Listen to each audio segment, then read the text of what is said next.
Unicorn Princess here, and the rest of this video I'm actually not going to be wearing this outfit. For some reason my phone deleted like the whole first section of my video, so I'm just re-recording it now. So, welcome to this video. This is going to be my top 10 tips, life hacks for Lolita fashion. Most of these can be used for just the rest of real life as well, but you know, it's all applicable. Number 1. Don't read the comments. Specifically what I mean is, like, if you want to post your outfit pictures and stuff to your local comms or to Facebook or whatever, and you want constructive criticism, that's a different thing. We'll talk about that in a second. But what I mean is things like closet frills and behind the bows, CGL, all that jazz. If you go looking on that stuff for you, just to see if people are talking about you, you'll probably find it, and it's probably going to be horrible. And this is just a general internet thing. This isn't exclusive to Lolita. People on the internet are horrible, and the best thing you can do is not go looking for it and not give them the satisfaction of you being hurt by what they're doing or saying. Because it's just a whole shit show. Like, it's awful. And like years ago when I very first started out, I looked on these things just to see if anyone was talking about me as a young Lolita, and I didn't find me, but I found plenty of other people, and it's just like they put up a picture of you and then like scribble out your eyes so that people can't tell who you are, but people can obviously still tell who you are. And then like everybody writes horrible things, and then there's like a list of horrible things underneath, and it's the internet. And if there's anything that I've learned about the internet, it's that people think they're invincible because they're anonymous and behind a keyboard just angrily typing away horrible shit about you who they probably don't even know, and they can say and do what they want because you don't know who they are and they're not face to face with you. So they're cowards, and that's okay, you know, they can do their petty shit. But you're making it worse for yourself if you go looking for it, and then if you feel it as well. So if you find people saying horrible stuff about you and you feed into it, you're just giving them more ammo to throw back at you. It doesn't have to make sense, and it doesn't have to be true. It very rarely is, but it doesn't matter. People who want to be horrible are going to be horrible with anything they can get. So the more you engage with them, the more they have to throw at you. So just don't engage at all. And I'm not saying that it's wrong to stand up and give your 10 cents at all, because sometimes it's totally necessary and it's totally fine to do that, but just say what you have to say and then drop it, you know, just leave. If you want constructive criticism and you post something to your Facebook or whatever, there's like an obviously good way to give criticism and then an obvious way where they're just being a dick. And I'll explain the difference now. You know, if someone says, I really like your skirt and your shoes and your blouse, but your socks don't really go, maybe try white socks instead of blue socks. That's a constructive criticism, it's helpful. But if somebody's just like, I hate your face, you're ugly, just, you know, throw that one to the side. Okay, that leads me to point number 2, which is in the same line of thought, which is don't fuel the fire. One of the worst things you can do when people are being horrible to you online is to feed them. If you talk back to them, if you get into like a back and forth with them, all you do is make it worse. And I'm not saying that they don't deserve to be given a piece of your mind, because a lot of the time they do.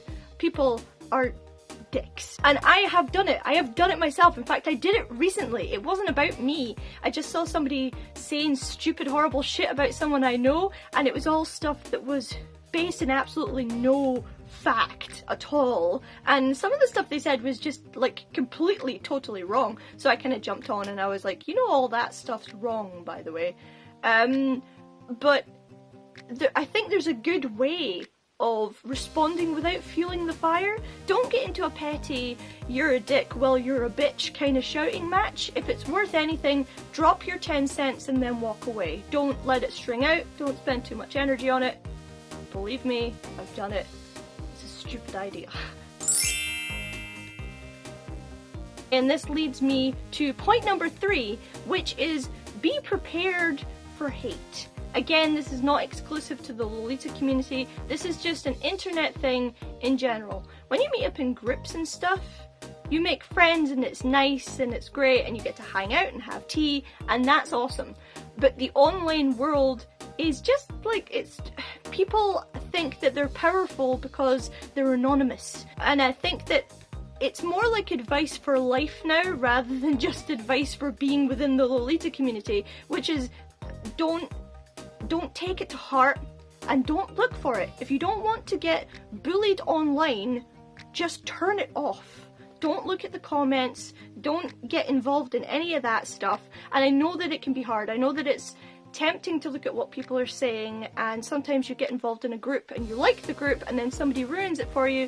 I understand, but the best thing you can do is just leave it alone, because the best thing you can do is just shut it off. It's not fair. I'm not saying it's fair. It's not fair to have bullies and horrible people anywhere, like beyond high school. It's just surprising. I understand it's horrible, but the best thing you can do for horrible people is not give them your attention. Trust me, your time online will be a lot happier if you don't go searching for this stuff. And the thing is that it's kind of a self-fulfilling prophecy. If you look for it, you will find it. It's like bad news. The newspaper is full of negative news. TV is full of negative news. And it's not that, you know, it's not happening. Of course it is, but they choose not to show you the good stuff because the bad stuff gets more traction. But you can choose just to not. Just don't get involved in it. Don't look at it. Don't listen to it. Just be done. Anyway, okay, so we're gonna go on to point number 4, which is, I guess, a practical Lolita point, which is specifically totally for Lolita, and that is, when you're choosing an outfit, don't kill yourself trying to make it work when it's not going to work. And what I mean by that is, if it's the height of summer and it's scorching hot outside, don't try to wear a JSK with a blouse underneath. Probably just don't try to wear Lolita at all, because honestly it's a fashion that wears a lot of layers, and my god, when it's hot outside, and I'm speaking as somebody from Scotland who doesn't deal well with the heat, but I have seen it in other countries as well, and I've tried to wear Lolita in Japan in the height of summer, and oh my god, I regretted every second of it. Number 5. Be realistic about people. If you're going to join a community, and I'm sure I've said this before, you expect that because Lolitas are all cute and pretty and frilly and they look like little dolls with wee hats and everything, if you expect that they're all going to be sweet, lovely people, then that is an unrealistic expectation for anybody, anywhere, ever. Now again, I'm not saying that the Lolita community is not full of lovely people. It is, and I've met some great friends in the Lolita community. I've also met some people outside the Lolita community that were not great either. So it's not exclusive again to Lolita, but just have realistic expectations about what people will be like. You'll make some friends immediately, you'll make some friends gradually over time, and then there will be some people who you probably just won't make friends with. It's just what happens when you squash groups of people together. But I have found the Lolita community very accepting of a lot of the things that I'm interested in, for example, so maybe you'll find that too. I know that a lot of people have found that to be the case. Tip number 6, which is a practical tip, I think. If you're putting together an outfit, either one you've never worn before, or like you get new stuff, or if you're a new Lolita and you're not sure if things quite go together, a really good idea is to look up pictures on like Tumblr or Instagram or the rest of the internet of other people wearing something similar and see how they coordinated their pieces. And now I'm not saying that you can't be creative, you totally can be, but it's good to have like a base idea. Like when I was putting together my Marine Carnival outfit for the Dream Masquerade Carnival, I looked up a whole bunch of people wearing it first to get some ideas of what to do, and that's actually where I got the idea to make my my headpieces and my scepters and stuff. So look up pictures of existing versions of what you have, or similar things to what you have, and it will give you some ideas of what works well together. Tip number 7 is to buy second-hand. Now, Lolita can be very expensive, and if you're like me and Angelic Pretty is your absolute #1 favourite brand of all time, then you're looking at hundreds and hundreds of pounds, hundreds and hundreds of dollars for a single piece of clothing. And other people do that. Plenty of people do that. People do that with mainstream clothes, so there's nothing wrong with it. But if you want to buy often, and you are a student or you have like a regular job that doesn't afford you a whole load of extra money, then it's a really good idea to buy secondhand. I will link some places that I shop down below, mainly places like Lace Market, where they have loads and loads and loads of secondhand brand Lolita pieces that are all in pretty much, some of them are in like untouched condition. Like somebody bought a dress and thought, actually I don't want it anymore, and it's still got its tags on it, so it's not like you're buying less quality, you're just buying pre-loved, and in some cases they haven't even been worn. So definitely buy second hand, it really helps. Number 8. To me now seems like common sense, but it didn't when I started.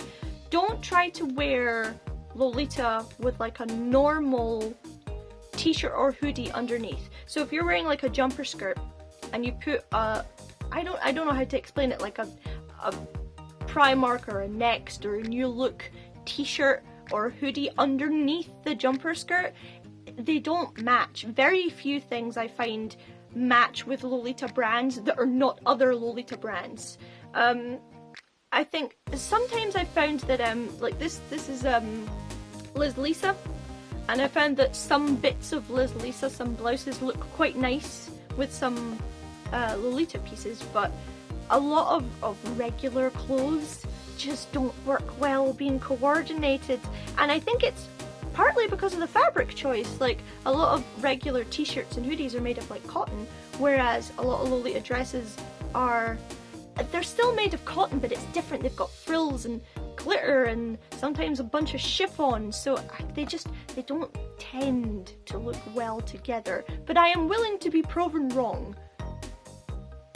But I'm just saying, in my experience, regular hoodies and t-shirts don't tend to work well with Lolita stuff. It's the same with shoes. It's really, really hard to coordinate non-Lolita shoes with a Lolita outfit. If you check out my video from a couple of years ago when I went to Japan, I was temporarily wearing kind of regular shoes with Lolita because I didn't have Lolita shoes with me, and my god, I looked terrible. Tip number 9 is you don't have to wear a wig. I'm jealous of people with wig collections because I really like the idea of looking different all of the time, but I get terrible headaches and I get terrible migraines normally, so wearing a wig that squashes my head really doesn't help that. And I don't know, I'm just uncomfortable in wigs. They make me sweaty and itchy and, you know. So I do the best I can with my actual hair, to style my actual hair, and you know what, you can do a lot with your natural hair, so don't feel pressured into having to wear wigs. Wigs look great, and people that wear wigs look great in them most of the time, and I am jealous that I don't have a wig collection, and I might take up wearing wigs at some point. I'm just saying that you don't have to, and you can look perfectly great not in a wig, you know? Use your natural hair. I guess likewise, in the same string as not having to wear a wig, you really don't have to wear a lot of makeup. In fact, it's probably better if you wear less makeup, because wearing makeup with Lolita is not the same as wearing like Western makeup for a night out or something, or even Western makeup to go to work. generally the idea behind the Lolita look is natural when it comes to the face. And you'll see that a whole bunch of pictures of like angelic pretty models who are modeling their new outfits, they will have their natural hair just like up in a do, with minimal makeup. The idea is to make it look like you're not really wearing any at all or that much. So try and like, you know, do what makes you comfortable, but if you can, tone your makeup way down and try to go for a bit more of an au naturel look. Which finally leads me to my final tip, which is tip number 10, and that is to have fun with the fashion. I know that it sounds like there are a lot of rules, but it's probably only because Lolitas talk about the rules more than other fashion people talk about the rules. I mean, if you're part of goth subculture, for example, which I am, I don't know, like 30% of the time mega into my goth stuff, as a general rule, you wear black. Not just black, not black by itself, but black tends to be a core part of the goth look. If you're wearing an entire outfit that doesn't have any black in it, I'm not saying it's not goth, it's just a little bit unusual. Just like all of the other little bits and pieces that come with goth, like dog collars, which I love. Maybe that's kind of 90s and old fashioned now, I don't know, but I love wearing dog collars with my goth wear.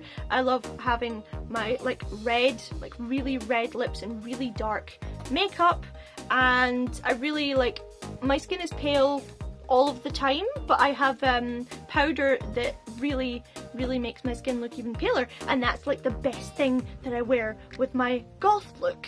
So like, there are rules, guidelines that make every fashion fit into its particular niche, but they're flexible. But there's things that you can do that make it like it's not that fashion anymore. So stick by the very basic Lolita code, you know, the shape and the modesty, and kind of really that's mostly it, and then just have fun with it, because what's the point in doing any of it if it's not fun? And I guess just a final note on the having fun is to, you know, be a decent person. All walks of life, whatever you're doing. If you're a Lolita, or you want to be, and you're watching this video, I hope that this sinks in, that grown-up life is hard. Really hard. And a lot of us have to take all kinds of sass from people at work, from people at uni, from people that we thought we were friends with. It's just kind of like a constant bombardment of life stresses. So when you find nice things to do and nice people to do it with, it's a real shame when it's ruined by people being awful. So just don't be one of those guys. And you know what, if you're one of these people who has fun talking trash online, feel free, talk trash online. But just, it sucks, you know, it sucks to be that invisible person sitting there going, ha, you're all ugly bitches. I'm sure it's very funny to you, but the best thing that anybody else can do is just don't care about it. Just don't care about it. Be nice. Be nice to everybody. If you don't like someone, stay away from them. Just ignore them. Ignore the negativity. Don't go looking for it. And have a good time. Just have fun. Getting all dressed up and going for tea. Anyway, guys, I hope that you enjoyed this. I hope that it was helpful and it wasn't too, like, morbid. I don't know, I can get a little bit kind of serious sometimes. I think I'm getting a bit ill again. Woo! Anyway guys, if you liked this video, please give it a like and a share and a subscribe and all that jazz. And check out my Patreon in the link below, because I do bloopers. Like, I'm aiming to do them like 2 or 3 a month. And there are plenty, so I should be able to do that. So check out my Patreon if you want those bloopers. And yeah, I'll see you guys next time. Love.